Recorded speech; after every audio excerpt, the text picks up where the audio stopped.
दोस्तों आज मैं आपको ऐसा दिल ढाल देने वाल वाकया सुनाने वाल हो जिसे सुनकर आपकी आंखें तंग रह जाएंगी। मौलवी साहब की बीवी को दिया क्यों बन गई? अल्लाह पाक ने उस पर इतना दर्दनाक अजाब क्यों डाल?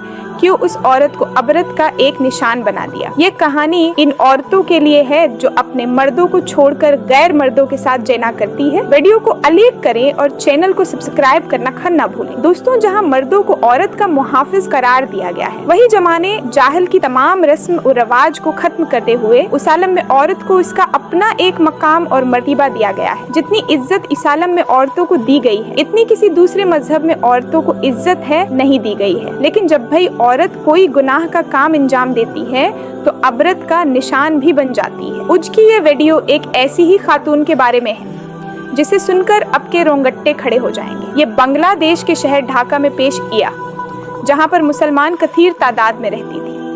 उस गांव के एक मौलवी साहब थे जो बड़े ही नेक और देनदार किस्म के थे। उनके होश संभालते ही उनके वालिद की वफात हो गई। उनके बाद 3 छोटे भाई बहन थे। उन्होंने सबसे पहले अपने बहन भाइयों को अपने पैरों पर खड़ा किया, उनकी शादियां करवाई तमाम जिम्मेदारियों से। सुबह रोज सोने के बाद जब उन्होंने खुद पर तोजा दी तो उनकी उम्र काफी हो चुकी थी। अब वो लड़के नहीं मर हो चुके थे। सब बहन भाई तो अपने अपने घरों के हो चुके थे और उनको जिंदगी के सफर में एक शरीक हयात का होना दरकार था। मौलवी साहब बच्चों को कुरान पाक पढ़ाया कर। छोटे से गांव में मौलवी साहब ही जो बच्चों को कुरान पाक पढ़े। उनके पास लड़कियां भी अत्ती थी। मौलवी साहब बहुत ही नेक करदा आदमी थे। एक दफा उनके घर एक बूढ़ी उम्मा आई, कहा कि बेटा मेरी जो बेटी है उसने अब तक कुरान नहीं पढ़ा। वो बचपन से ही उल्लू में पाली थी। बाप के गुजराने के बाद वो और निडर हो गई। उसने स्कूल की तालीम ही हासिल नहीं की, बस अपने सहेलियों में फिरती उसको स्कूल से भी निकल दिया गया था। अब वो घर में रहती है। मैं चाहती हूँ कि मेरे मरने से पहले वो कुरान पाक याद करे। अब उसे हिदायत दे सकते हो बेटा। ये सुनकर मौलवी साहब परेशान हो गए। उन्होंने बवाल, उम्मा जी ठीक है, मैं अब की बेटी को कुरान पाक पढ़ा दूंगा, अब परेशान न हो, उससे ही बेटी को भेज देना। वो बेवा गड़िया बेटी पास जाकर बोलती है कि तू दुनिया की बड़ाई तो न पढ़ सकी, दिन की बढ़ाई तो तुझे पढ़ना ही होगा।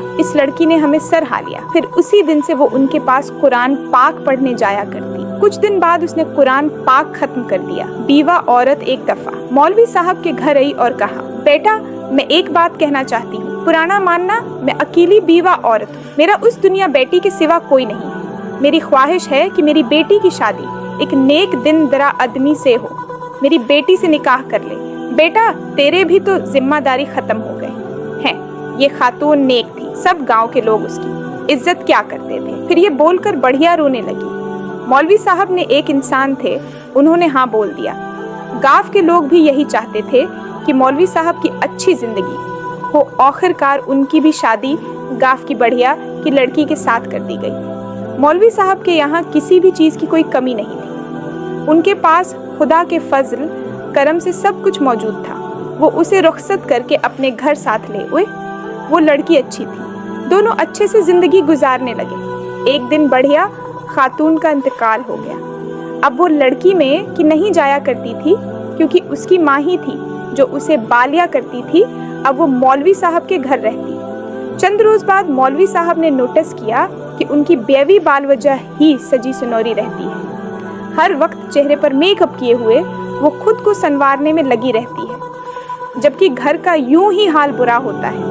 सारा सामान यहाँ बिखरा है, पड़ा रहता है, मगर वो वक्त पर कोई भी काम नहीं करती, बल्कि मौलवी साहब के घर उन्हें से पहले खुद को सजा संवार कर रखा करती। एक रोज मौलवी साहब ने घर में कदम रखा तो देखा घर का सारा सामान उधर उधर बिखरा पड़ा हुआ था। जैसे कि सुबह के वक्त था। उन्होंने बीवी को एक नजर देखा जो अभी अभी कमरे से सच सनोर कर बाहर निकली थी। साहब उससे कहने लगे, तुम मेरे लिए सुजना सनोरना अब बंद कर, तुम्हें सादगी का कायल हूँ, तुम मुझे सादगी में ज्यादा अच्छी लगती हो। उन्होंने इंसान नर्म लहजे में अपनी बीवी को ये बात समझाई ताकि उसकी दिल जारी भी ना हो और वो समझ भी जाए तो उनकी बीवी एक बार फिर से सच संभर कर बैठी हुई। उन्होंने नोटिस किया कि उनकी बीवी बस दुनियावी कामों और सच नहीं, सूरने पर ध्यान देती है। उच्च तक उन्होंने अपनी बीवी को कभी भी कुरान मजीद की तालूत करता हुआ नहीं देखा था और न ही कभी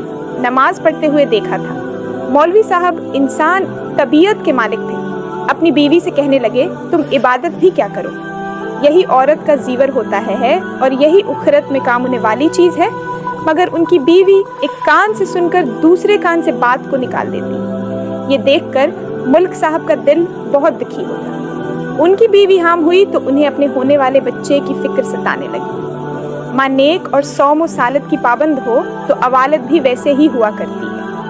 وہ اپنے بچے کو حافظ ہے قرآن 1 بنانا چاہتے تھے، مگر ان کی بیوی کا تو دور دور تک ان کاموں سے کوئی واسطہ ہی نہیں تھا۔ مولوی صاحب کا معمول تھا فجر کے وقت وہ اپنے گھر سے چلے جاتے اور پھر مغرب اور عشاء کی نماز پڑھ کر گھر واپس آیا کرتی تھی۔ اس روز ان کی طبیعت تھوڑی خراب تھی، وہ عصر کی نماز کے بعد گھر واپس آ گئے تاکہ تھوڑی دیر آرام ہو۔ کیا جائے مسجد، انہیں والے بچوں کو دوسرے قاری صاحب پڑھا دیں گے۔